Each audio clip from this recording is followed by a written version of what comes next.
حضرت ابو امامہ باہلی رضی اللہ عنہ بیان کرتے ہیں کہ رسول اللہ صلی اللہ علیہ وسلم نے فرمایا،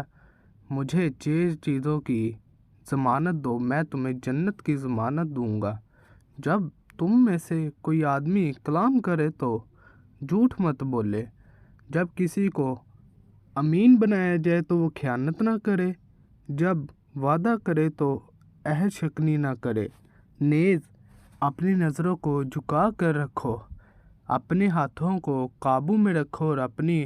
شرمگاہوں کی حفاظت کرو۔ رسول اللہ صلی اللہ علیہ وسلم نے فرمایا، اپنی زندگی میں نیکیاں کرتے رہو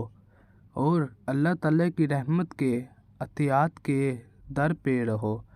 کیونکہ اللہ تعالیٰ جس کو چاہتا ہے اپنی رحمت کے عطیات عطا کرتا ہے۔ تم اللہ تعالیٰ سے سوال کرو کہ وہ تمہارے معائب و نقائص پر پردہ ڈالے اور گھبراہٹوں اور بے چینیوں کو امن میں بدل دے۔